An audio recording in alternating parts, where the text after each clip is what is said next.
Terence Conaghan, MPP for London North Centre.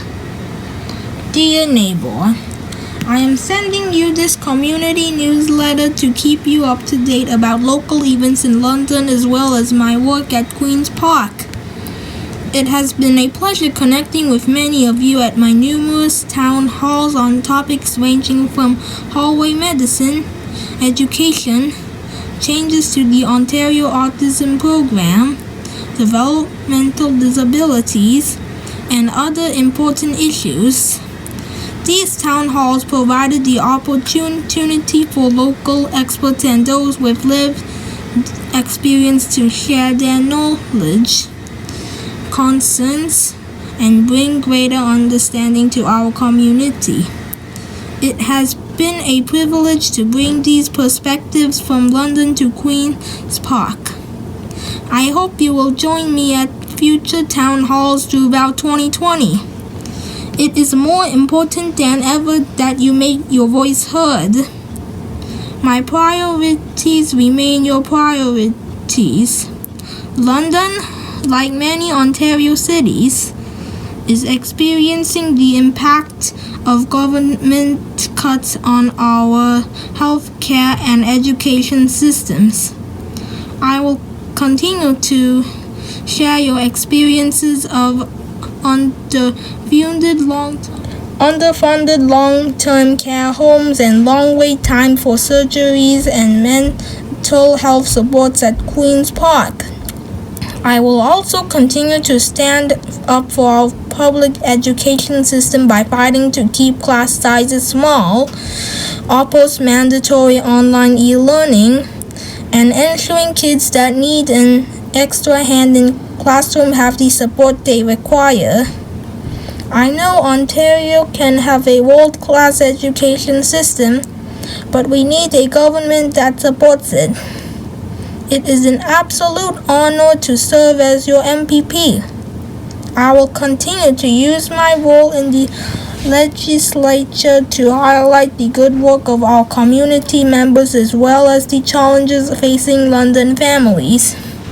Thank you for your continued support and for all the calls, emails, and visits to my office. Please keep in touch. I am always happy to hear from you. Sincerely, Prince Cran, Terence Conaghan, MPP, London North Centre. Fighting the cuts to zero HIP. My office received a flood of calls and letters when the government announced it was making cuts to out-of-country zero OHIP coverage. This cut threatened to hurt all traveling Ontarians, but particularly those that travel for medical reasons or require continued access to medical services. Specifically, Ontarians with kidney failure require frequent dialysis treatment and need access to the service when they leave the country for a variety of reasons: work, school, a family visit, or a vacation. Many people with kidney failure require dialysis treatment multiple times every week. This cut would make Ontarians with kidney failure either pay out of pocket for care or force them to never leave the province. I believe it is a Canadian value to provide universal health care for everyone, regardless of their ability to pay. That's why I'm glad Londoners suffering from kidney failure reached out to my office to take this battle to Queen's Park. We held numerous press conferences in London and at Queen's Park alongside other Ontarians with kidney failure to raise awareness about this critical issue. I'm proud to say that their strong voices caused the government to walk back from this cut. All Ontarians have an equal right to access health care, and I'm glad this program will continue for Ontarians requiring dialysis treatment. Thank you to Emma and Bonnie for your constant advocacy efforts. You showed Ontario that OHIP cuts would hurt people living with kidney failure. Resources for renters. Skyrocketing rent and a lack of affordable housing remain some of our city's biggest challenges. That's why I held a town hall last fall with local housing experts available to provide renters with resources to assist them. Many tenants explained how they feel stuck paying unreasonably high rent or have troubles getting simple repairs completed in their apartments. You aren't alone if you're having difficulties with housing or your apartment.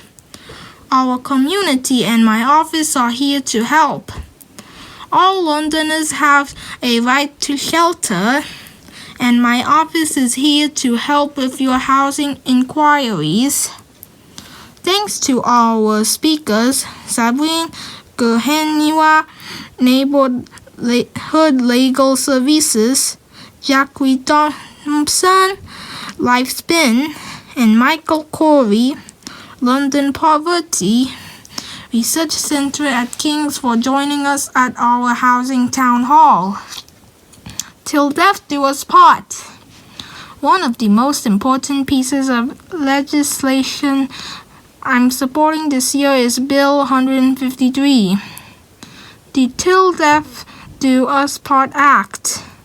Too often, our married seniors are separated when they enter long-term care homes. This separation is hard on families, as couples are unable to comfort and support each other during this difficult time. If passed, this bill will honor couples' commitment to one another by making provisions for couples to stay together when they enter a long-term care home and live with dignity. Everyone deserves the right to live with their partner as they age, and I will enthusiastically support this bill as it moves forward. Supportive housing for adults with developmental disabilities. There is a critical lack of supportive housing for adults with developmental disabilities in Ontario. I sat down with London parents and caregivers of adults living with developmental disabilities to discuss their struggles to find safe and appropriate housing solutions so that their kids can have a chance at a good quality of life. These parents, often in their 60s and 70s, are worried health issues of their own will mean their children won't receive the care they need. Unfortunately, government cuts to social service agencies have made these fears a reality. The government is planning to cut $1 billion from the ministry responsible for overseeing programs for developmentally disabled adults. The wait list for supportive housing is already over 25 years long, and cuts will only make this wait time worse. Families shouldn't be pushed to the brink of crisis to receive the support they so desperately needed. I will be taking these families to Queen's Park this session so they can speak directly to the ministry about the urgent need for supportive housing in London. Brave parents and caregivers joined me at Participation House to show the need for supportive housing now. Congratulations to all the amazing women and girls recognized at our London Leading Women, Leading Girls award ceremony. Gardening in Old East Village. Presenting a well-deserved Ontario Trillium Foundation grant to the London Arts Council. Hydro Help. The Ontario Energy Board offers programs to help lower-income customers with their electricity bills. One program is the Ontario Electricity Support Program, OESP. It provides monthly on-bill credits for lower-income customers to reduce their electricity bills.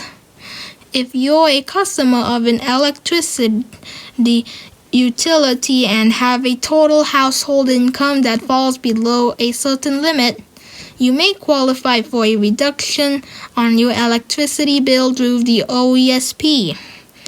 It's also available to people living in homes that have sub-meters, apartments, condos, co-ops, and trailers, for example. Take a look at the chart below to see if you qualify. Supporting the next generation of climate leaders at London's Global Climate Strike. Listening to some wise London seniors thanks to the Elder Wisdom Project at Covent Garden Market. Assistance and information are available to you for any provincial issue. Some of the information and services our constituency assistants can help with include anniversary and birthday scrolls, recognition for special occasions,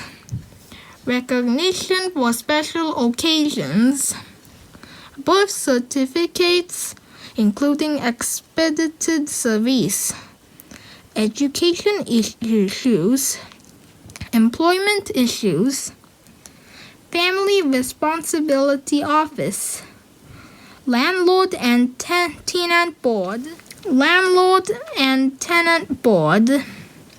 Ontario Disability Support Program, Ontario Works, seniors issues, supportive housing, transportation, Workplace Safety and Insurance Board, preparation of petitions for the Ontario Legislature, Ontario government publications, including Power of Attorney kits, plus other pamphlets, Commissioner of Oaths for affidavits.